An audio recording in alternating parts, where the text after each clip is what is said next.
नमस्कार, आप मुझे देख रहे हैं MNS न्यूज लाइव पर। खबरों की शुरुआत करें इससे पहले एक नजर आज की हेडलाइंस पर।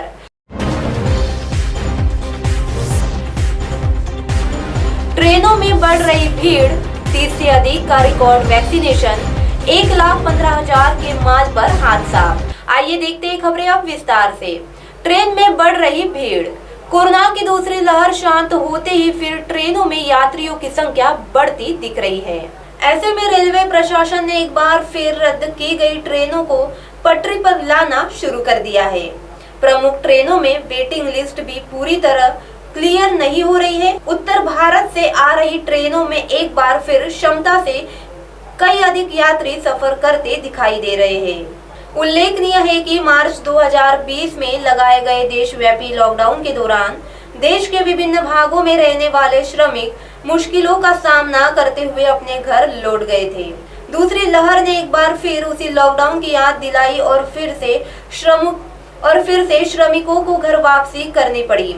लेकिन जब समझ आ गया कि दोबारा देशव्यापी लॉकडाउन नहीं लगाया जाएगा और मजदूरी का काम चलता रहेगा, तो श्रमिकों की वापसी तेज हो गई है। कोरोना संक्रमण के प्रसार को रोकने के लिए रेलवे ने ट्रेनों में यात्रियों की भीड़ पर नियंत्रण करने अनारक्षित टिकट बंद कर दिए हैं। यात्रा करने के लिए रिजर्वेशन करना अनिवार्य है। जहां तक जनरल कोच में सफर करने के लिए भी रिजर्वेशन करना पड़ रहा है। लेकिन बिहार, यूपी और बंगाल से आ रही ट्रेनों के जनरल कोचेस को देखकर लगता है जैसे कोरोना कभी था ही नहीं। एक बार फिर दानापुर, गोकल, तो वही दूसरे और 30 से अधिक का रिकॉर्ड वैक्सीनेशन। सिटी में शनिवार को जब वैक्सीनेशन सेंटर शुरू हुआ तो उससे करीब 1 घंटा पहले ही लोगों की भीड़ लग चुकी थी। कोविन ऐप पर अपना पंजीयन कराने के बाद 30 से 44 वर्ष आयु के नागरिक वैक्सीन लगवाने पहुंचने लगे थे।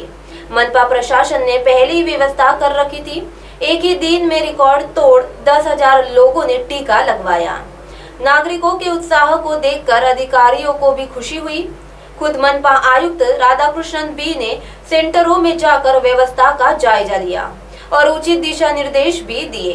राज्य सरकार की ओर से 30 से अधिक वैक्सीनेशन शुरू करने के आदेश के बाद ही मनपा प्रशासन 105 सेंटरों में इसकी व्यवस्था कर ली थी। एक दिन पूर्व शुक्रवार को ही इसकी घोषणा की गई थी। उसी रात 8:30 पर कोविन ऐप पर पंजीयन शुरू हुआ था। तो वही दूसरे और 1,15,000 के माल पर हादसा। कलमना थाना क्षेत्र में चोरों ने एक घर में सेंध लगाकर 1,15,000 रुपए के माल पर हाथ साफ कर दिया। पुलिस ने गुलमोहर नगर निवासी रितेश मिट्टू जुगेल की शिकायत पर मामला दर्ज किया है। रितेश के घर में निर्माण कार्य चल रहा है। शुक्रवार की शाम घर पर ताला लगाकर रूम में आराम करने चले गए। इसी दौरान अज्ञात आरोपी ने दरवाजे का ताला तोड़कर भीतर प्रवेश किया। बेडरूम में रखी अलमारी से 5,000 रुपए नगद और सोने चांदी के जेवर सहित 1,15,000 का माल चोरी कर लिया।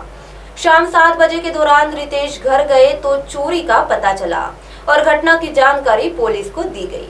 पुलिस ने अज्ञात आरोपी के खिलाफ मामला दर्ज कर जांच आरंभ की है। आप हमारे चैनल को ऐप पर भी देख सकते हैं। प्ले स्टोर में जाकर MNS हिंदी लिखे और ऐप डाउनलोड करें। साथ ही साथ आप हमारे फेसबुक पेज को भी लाइक कर सकते हैं और उन पर भी खबरें देख सकते हैं।